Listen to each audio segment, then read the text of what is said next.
I could truthfully say that it is cooked food that allows us to even be sitting here talking about this. If we look at the bone record, if we look through paleontology and try to make some idea of when people started cooking their food, and again, these are good guesses, we don't really know.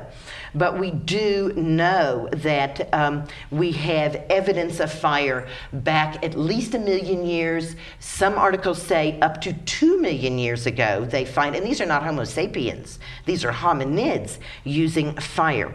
We start finding not only evidence of fire, but evidence of food being cooked in the fire at exactly the same time in the bone record that we find the great expansion of the cranium, because we're different than gorillas.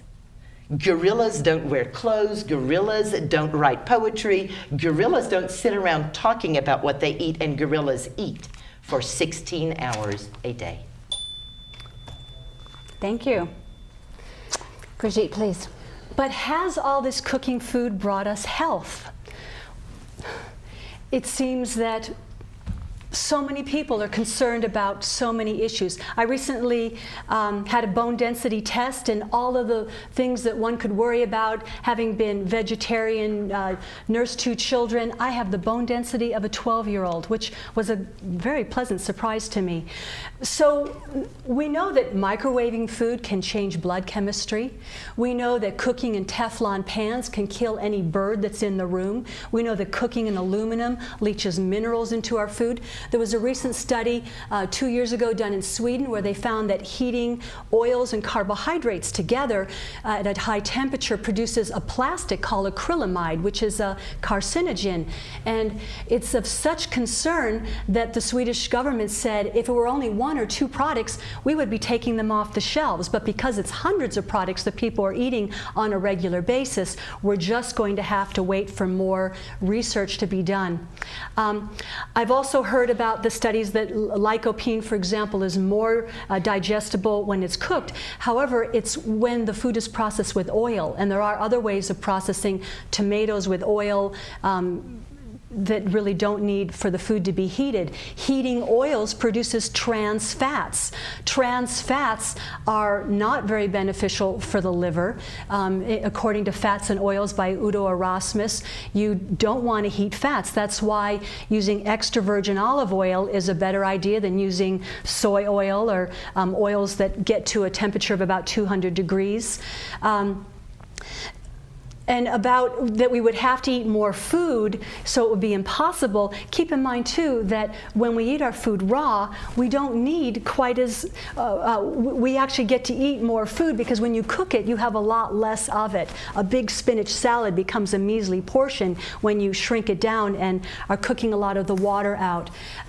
Most herbalists know that when you heat garlic, most of the medicinal properties are no longer active in the garlic. According to the Journal of Science of Food and Agriculture, they found that when you cook broccoli, it also deactivates many of the anti-cancer compounds in broccoli.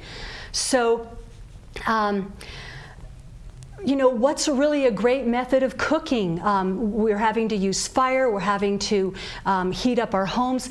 Personally, I think it's wonderful to be liberated from having to spend so much time cooking, because preparing raw food, you can make all the delicious dishes and make them really, in our experience, more digestible by the addition of spices, by pureeing, blending, grating, combining. So you're really not missing out on anything. The food tastes absolutely wonderful. And I know, again, I speak from my personal experience because there have only been so many studies done, including Pottinger's cats, which you mentioned, where cats after 3 generations had really deteriorated in their health when they were fed cooked food, but when they were fed raw food, they survived. But we're not cats. So again, I'm not going to even take that too seriously, but in our own family, my husband, who had suffered from digestive disorders since I've met him, no longer has digestive disorders. We no longer have a cupboard full of umeboshi plum paste and enteric-coated peppermint and ginger syrup. We really just don't need them. So I do feel that I want to convey my happiness and my joy to people that this is something that could really benefit humankind. And yes, I'd love to see more studies done. Right now, there is a growing community of people who are attesting that they have healed themselves of their health concerns with this diet. There was a study in Germany of a doctor who had 500 MS patients all have remission from eating a raw food diet. There was a study in Finland with 36 women who had fibromyalgia, all recovered from fibromyalgia eating a live foods diet. Interestingly enough, even though it benefited them, they didn't stay on the diet because, you know, there isn't the community support for doing it. But the future is upon us, and I think we need to find ways that we can maximize health and maximize the nutrients in our food. And even though you listed a great number of foods that were that, you know, we disagree on whether they're deactivated, but certainly vitamin C we know is deactivated by heat as well as light. But I also feel that according to the research I have in many of these books here, that many of the B vitamins are also deactivated. And there's something else, there's life force. And that might be something that might be difficult to measure in a laboratory, but maybe it will happen someday. Okay, so now we're going to move into the final phase where each of you get the opportunity to present a summary by your own definition, however you feel about that, and you'll have each the same amount of time. So Susan, we'll switch turns and let you go next.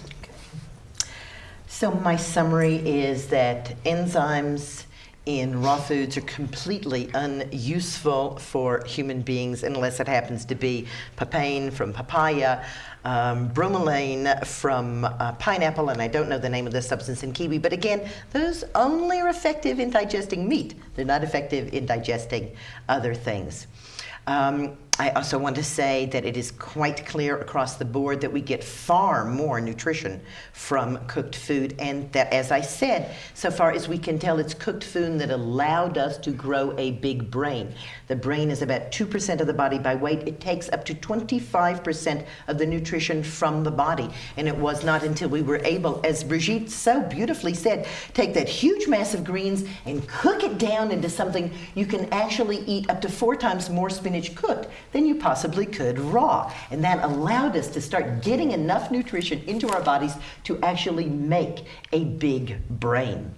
I also, again, want to say that as far as I am concerned, people who say they are eating raw food are not telling the truth. They're not eating raw food. They are sprouting the food which cooks it. They are dehydrating the food which cooks it. They are soaking it in acids which cook it. They are soaking it in oil which cooks it, because it is impossible and no life form on this planet lives on raw food. So, hey, I would bet that I spend less time cooking than you do. I can spend 1 hour in the kitchen and I can make a soup that will feed me for 10 days. 1 hour, I can cook a pot of rice, I can cook a pot of beans, I can make a big vegetable soup, and that's all the more effort I have to put into cooking for the next week.